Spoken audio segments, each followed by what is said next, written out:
قد افلح من زكاها وقد خاب من دساها.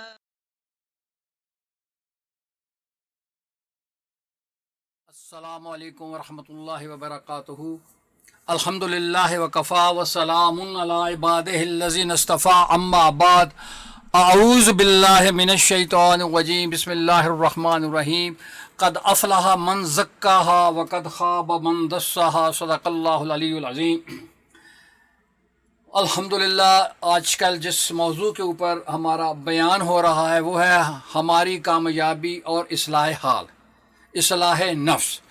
گویا ہم یہ بتانا چاہتے ہیں کہ انسان کی نجات، انسان کی کامیابی اور اس کی فلاح اس بات پہ اوپر منحصر ہے کہ وہ اپنے نفس کو کیسے کنٹرول کرتا ہے، اپنے نفس کو کیسے قابو کرتا ہے، اپنی روح کو کیسے پاک کرتا ہے روحانی بیماریوں سے. مقصد یہ ہے اور یہی ہمارا مشن ہے کہ کسی درجے کے اندر ہمارے اندر سے یہ غلاظتیں جسے ہم کہتے ہیں نکل جائیں ساری.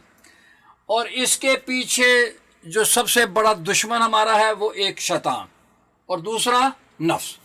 نفس ہمارا اندر کا دشمن جو ہمیں برائی پہ مائل کرتا ہے، اور شیطان ہمارا بیرونی دشمن. یہ نفس اور شیطان دونوں مل کے ہمیں کسی کام کا چھوڑتے نہیں ہیں بالکل، اور یہی ہمارے دشمن ہیں اور انہی کو قابو کرنا ہے. اور یہی میں نے عرض کیا تھا کل پر اپنی مجالس کے اندر، یہ اکثر کرتا رہتا ہوں کہ اس کی مثال ضدی بچے کی سی ہے، نفس کی. النفس کالطفل، نفس کی مثال بچے کی سی ہے. اور بچہ جیسے ضد اور ہٹ دھرم ہوتا ہے کہ کہتا ہے بس میں نے یہ کام لیا، میں نے یہ بابا کام کروانا ہی ہے. اب ہم اس کی ہر فرمائش کو پہ پورا کرتے ہیں نا. نفس ہمیں برائی کی طرف آخر مجبور کر ہی دیتا ہے. اتنا یہ ضدی کہتا ہے کہ بس نہیں تجھے نماز پڑھنے دینی، نہیں تجھے میں نے نیکی کا کام کرنے دینا، میں نے تجھے صبح اٹھنے ہی نہیں دینا، میں نے تجھے ذکر کرنے ہی نہیں دینا، میں نے تجھے نیکی کے کسی کام، اس کا کام ہی ہے کہ وہ ہمیں نیکی سے روکے گا. ٹھیک ہے، یا اور شیطان اس کے ساتھ تعاون کرے گا. تو گویا نفس اور شیطان کہتے ہیں اسی کے اوپر ہوتا ہے کہ بڑے موذی کو مارا نفس امارہ اگر مارا. آخر یہ کیا کیسے ہے؟ یہ بہت خطرناک ہے. عرض کیا ہے کہ یہ نفس جو ہے وہ گھر کا چور ہے. چور گھر کے اندر رہتا ہو تو وہ زیادہ خطرناک ہوتا ہے، چونکہ یہ اندر وسوسے ڈالتا ہے. بہت گڑبڑی ساری انسان کے اندر سے ہوتی ہے نفسانی طور کے اوپر. اسی کو قابو کرنا ہے. بڑے موذی کو مارا نفس امارہ اگر مارا. ٹھیک ہے، نفس مطمئنہ بنانے کے لیے نفس کو تو مارنا پڑے گا نا کہ نہیں؟ کیا خیال ہے؟ اب یہ ہے کہ ساری کوششیں یہ جو ہم آپ سے کہتے ہیں اللہ اللہ کرو، اللہ والوں کی صحبت کرو، آخر یہ کوئی طریقہ کار کو بتائیں کیسے کریں، بتائیں.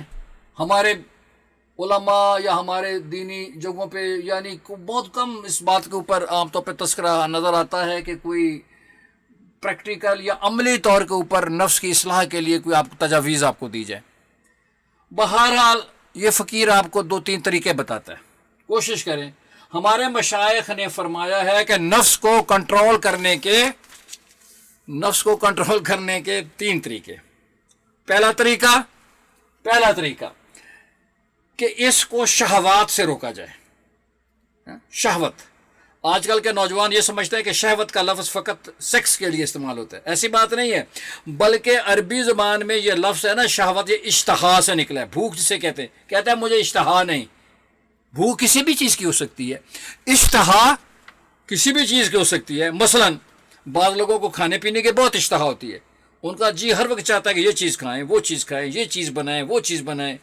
یقین جانے اللہ، آج کل تو لوگ یہ دال سبزی کھاتے نہیں ہیں. کہتے ہیں نفس کا تقاضا ہے فش کھائی جائے، نفس کا تقاضا ہے روسٹ کھایا جائے، نفس کا تقاضا ہے پلاؤ کھایا جائے. نفس یہ کہتا ہے مالوں کے اندر جاؤ، نفس کہتا ہے مارکیٹوں کے اندر چکر لگاؤ، نفس کہتا ہے کہ عورتوں کو دیکھو، نفس کہتا ہے بد نظری کرو. تمہیں نفس کہاں یہ پریشان کرے گا بھائی. کچھ لوگوں کو اچھے کپڑے پہننے کی شہوت ہوتی ہے کہ ہر وقت بن ٹھن کر اور سمر کریں. دیکھیں نا کیا عورتیں اور کیا اچھی گاڑی ہو، اور ایسے بڑا تکبر سے چلیں. اپنی خواہشات، بعض لوگوں میں اپنی خواہشات نفسانیہ پوری کرنے کی شہوت ہوتی ہے. یہ دیکھو جس چیز میں یہ تو جو یہ تو جتنی ہماری خواہشات اور اشتہا اور شہوت بڑھتی جائے گی اتنا ہی نفس موٹا ہوگا. کیا خیال ہے؟ جتنا خواہشات کو توڑیں گے اتنا نفس کمزور ہوگا. نفس کی مثال ایسے بے قابو گھوڑے کی ہے جو بالکل قابو میں نہ آتا ہو. تھوڑا سا اس کو چارہ دے دے تو کوئی گزارا کرتا ہے. جب اسے کئی دن بھوک ملتی ہے تو پھر وہ کمزور ہو جاتا ہے. پھر وہ سوار کو اپنے اوپر بیٹھنے بھی دیتے ہیں اور سواری کرنے بھی دیتا ہے. ہاں تو کیونکہ جب آپ کو بہت زیادہ دے دیتے ہیں تو بس پھر وہ بلگام ہو جاتا ہے. تو کہتے ہیں کہ گھوڑا قابو میں نہ آتا ہو تو لوگ اس کو تھوڑا سا چارہ دے دیتے ہیں تاکہ وہ کچھ گزارا کرنے دے. نفس کے گھوڑے پر سواری کرنے کے لیے ضروری ہے، عرض کر رہا ہوں، پہلا طریقہ کہ اسے خواہشات کی غذا تھوڑی دیں، اس کی خواہشوں کو کم پورے کریں. ہم لوگ تو خواہشوں کے غلام بن کر رہ گئے تو نفس ہمارا تو ہمارے اوپر سواری کرے گا نا. ہم تو ہر نفس کی خواہش پوری کریں. بھائی نفس کی خواہش کو پوری تو نہ کرو، اس کو کمزور کریں اور کم سے کم جو ہے نا ان چیزوں کی طرف اس کی رغبت دیں. دوسرا طریقہ یہ ہے کہ نفس کے اوپر عبادت کا بوجھ خوب لا دیں، اس کے اوپر ڈالیں. یعنی جب بندہ اپنا معمول بنا لے کہ وہ اپنے آپ کو نیکی میں مصروف رکھے، جی وہ کہتے ہیں کہ فارغ آدمی کا ذہن، انگریزی میں کیا کہتے ہیں، شیطان کی ورکشاپ ہوتی ہے. An idle mind's brain is devil's workshop. کیا خیال ہے؟ نفس کو فارغ نہ رکھیں. پھر جب کوئی گدھا قابو میں نہ آئے تو سب سے پہلے اس کو بھوکا رکھتے ہیں، پھر وہ لگام ڈالنے دیتا ہے، اس کے بعد اس پر ٹکا کر بوجھ لا دیتے ہیں، پھر وہ بوجھ اٹھا کر آرام سے چلتا رہتا ہے. بھائی نفس کے اوپر عبادات کا بوجھ لا دیں گے تو یہ خود بخود دین کے راستے پر گامزن رہے گا.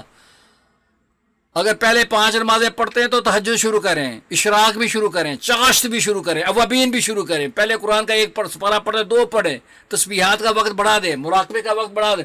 اللہ بھیا میں نے کیا عرض کر دیا. اور بابا ہم 1 نماز بھی نہیں پڑھتے، قرآن پاک بالکل سرے سے نہیں پڑھتے، ذکر کی 1 تسبیح نہیں کرتے، مراقبے کا تو نام بھی نہیں ہم نے سنا ہوا. کیا خیال ہے؟ کبھی کیا ہے؟ کبھی سوچا ہے؟ کبھی کسی نے 1 تسبیح بھی کی ہے؟ کبھی 5 نمازیں بر وقت پڑھی ہیں؟ فجر کی نماز پڑھی ہے بھائی؟ تہجد تو بہت دور کی بات ہے. کیوں؟ اس لیے کہ شیطان اور نفس سروانے نہیں دیں گے. تو بھائی پھر کیا کریں؟ کہیں نہ کہیں تو کوئی روٹین بنائے نا یار، کوئی تو روٹین بنائے. اگر ایک شخص کوئی عبادت کی روٹین نہیں بناتا، کسی طرح سے اپنی وہ خواہشات کو بھی کنٹرول نہیں کرتا، تو پھر نفس اس کا بے قابو ہوگا یا نہیں ہوگا؟ دیکھیں آپ برا نہ منائیں، ہماری باتیں ہم آپ کو کہتے ہیں، اصلاح نفس اور اصلاح حال کی بات کر رہا ہوں نا آپ کی خدمت میں. سوچے تو صحیح.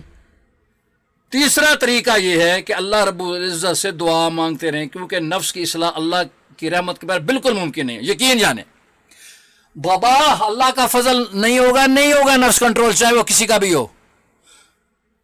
آپ کہیں گے یہ کیا بات آپ نے کہی؟ کیا آپ نے وہ آیت نہیں سنی کئی دفعہ؟